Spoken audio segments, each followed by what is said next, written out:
Saudara-saudari yang dikasihi oleh Tuhan Yesus Kristus, selamat bertemu kembali dalam program Arus Hayat Voice. Judul kali ini adalah Memelihara Anak-anak dengan Ajaran dan Nasihat Tuhan. Pembacaan Alkitab saya ambil dalam kitab Efesus pasal 6 ayat 4. Demikian, dan kamu, bapak-bapak, janganlah bangkitkan amarah di dalam hati anak-anakmu, tetapi didiklah mereka di dalam ajaran dan nasihat Tuhan. Saudara yang dikasihi oleh Tuhan, sebagai orang tua, kita wajib mendidik atau memelihara anak-anak dengan ajaran dan nasihat Tuhan. Apakah itu ajaran Tuhan? Yaitu bagaimana seharusnya seseorang menjadi manusia. Bagaimanapun juga Anda harus menganggap anak-anak Anda mau menjadi orang Kristen. Jangan menganggap mereka mau menjadi orang yang tidak percaya Tuhan. Apakah ajaran Tuhan? Ajaran Tuhan ialah jika ia orang Kristen, ia harus bagaimana? Tuhan menghendaki agar kita membuat ketetapan bagi anak-anak kita supaya mereka menjadi orang Kristen, tidak menjadi orang yang tidak mengenal dan tidak percaya Allah, yang kelak akan binasa. Anda harus berharap agar mereka menjadi orang Kristen, menjadi anak-anak Tuhan, bahkan menjadi orang Kristen yang baik. Orang Kristen yang baik harus bagaimana? Demikianlah Anda harus mengajar mereka menurut ajaran-ajaran tersebut. Saudara-saudari, masalah anak-anak yang terbesar ialah ambisi. Setiap anak sejak kecil sudah berambisi. Karena itu, kita sebagai orang tua harus belajar menormalkan ambisi anak-anak kita. Bagaimana dunia Anda, begitu pula ambisi anak-anak Anda. Saya ingin menjadi pecinta Tuhan, bukan pecinta dunia. Kita harus menanamkan ambisi demikian ke dalam mereka sejak mereka kecil. Anda sendiri harus memberikan teladan kepada mereka dan harus sering menyatakan ambisi Anda kepada mereka. Misalnya, Anda berharap menjadi orang Kristen yang seperti apa? Dengan demikian Anda secara otomatis merubah ambisi mereka. Saudara-saudari, sebagai orang tua, kita wajib merubah tekad mereka agar mereka mengetahui mana yang luhur dan yang mustika, yang bernilai, yang berharga di mata Tuhan. Ada satu kesulitan lagi pada diri anak-anak, yakni mereka juga memiliki kesombongan terhadap diri sendiri. Seorang anak selalu mempunyai banyak kelebihan yang boleh ia banggakan dan menganggap dirinya sangat luar biasa. Untuk ini, orang tua tidak usah memukulnya, namun jangan pula memupuk kesombongannya. Saudara-saudari, kita harus memperlihatkan kepada mereka bahwa mereka memang seyogianya memiliki pikiran, kecerdasan, dan kepandaian bicara sesuai dengan ajaran dan nasihat Tuhan.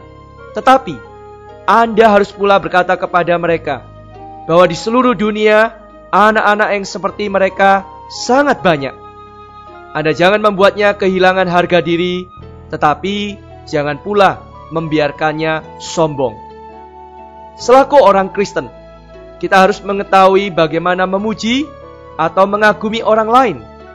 Kemenangan adalah perkara yang mudah, tetapi kekalahan adalah perkara yang tidak mudah.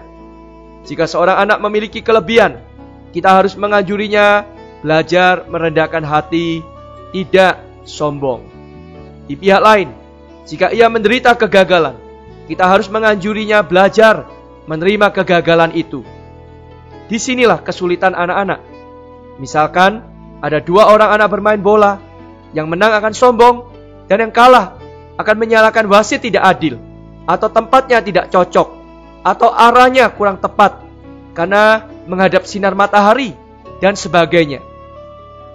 Kita wajib menasihati mereka bersikap rendah hati agar mereka memiliki karakter dan martabat sebagai orang Kristen. Saudara-saudara, Anda harus juga sebagai orang tua memberikan kesempatan memilih kepada anak-anak Anda sejak mereka kecil. Anda harus menunjukkan apakah pilihan yang mereka suka itu benar atau tidak. Pimpinlah mereka, agar pilihan mereka tidak keliru. Biarlah mereka sendiri yang mengamati dan mempertimbangkan. Ada yang menyukai pakaian panjang, ada yang menyukai pakaian pendek, ada yang menyukai warna ini, ada yang menyukai warna itu. Anda harus membiarkan mereka memilih sendiri. Ketika mereka sudah lebih dewasa, mereka akan mengetahui bagaimana seharusnya melakukan sesuatu dan mengetahui mana yang benar, mana yang salah. Kita wajib memimpin mereka menurut ajaran Tuhan. Saudara-saudara, sebagai orang tua kita harus belajar mengajar anak-anak memilih, jangan mewakili mereka, namun harus menunjukkan benar tidaknya pilihan mereka. Kita harus mengajari anak-anak belajar menghadapi atau mengatur urusan. Kita harus memberi mereka kesempatan untuk mengurus barang-barang mereka sendiri. Misalnya, sepatu atau kaos kaki mereka sendiri, pakaian mereka sendiri. Kita boleh memberi sedikit bimbingan, lalu menyuruh mereka mengatur untuk diri mereka sendiri, agar mereka sejak kecil sudah tahu bagaimana menangani urusan-urusan itu. Ada anak-anak yang belum memulai dengan baik, sebab banyak orang tua secara tutup mata menyayangi mereka, memanjakan mereka, tidak mengetahui harus bagaimana memperlakukan anaknya. Jika Anda ingin menjadi orang Kristen yang baik, Anda harus dengan teliti memimpin mereka belajar menghadapi atau mengatur urusan-urusan. Andai kata para orang tua Kristen bertanggung jawab baik-baik mendidik anak-anak sendiri, maka setelah anak-anak mereka masuk ke dalam gereja, gereja akan terhindar dari kelebihan beban urusan. Sebenarnya, saudara-saudari, banyak urusan yang bukan tugas para pekerja di dalam gereja, melainkan tugas daripada orang tua. Karena para orang tua tidak mendidik anak-anak dengan baik dan membiarkan mereka jatuh ke dalam dunia, maka setelah mereka diselamatkan dari dunia, sekarang kita harus pula mendidik mereka. Itulah sebabnya urusan dan tugas kita di dalam gereja menjadi bertambah banyak. Semoga Tuhan merahmati, membelas kasihani kita sebagai orang tua. Kita bisa mendidik mereka, mengajar mereka dengan baik dan dengan bijaksana. Mari kita berdoa. Tuhan Yesus Kristus, kami mengucap syukur karena Engkau telah mengaruniakan kepada kami anak-anak yang baik. Pimpinlah kami untuk mengajar mereka dan menasihati mereka sesuai dengan ajaran-Mu. Kami damba mereka juga mengasihi Engkau seperti kami mengasihi Engkau. Kami damba mereka juga melayani Engkau seperti kami melayani Engkau. Jadikan mereka anak-anak yang memiliki sikap, karakter, dan perilaku yang tepat sejak masa kecil mereka sesuai dengan sifat dan karakter-Mu Tuhan. Karena itu kami mohon hikmat-Mu supaya kami bisa membimbing, mengajar mereka dengan tepat. Terima kasih Tuhan Yesus, di dalam nama-Mu kami berdoa. Amin. Demikianlah firman Tuhan. Sampai bertemu di kesempatan berikutnya. Kasih karunia-Nya menyertai kita semua.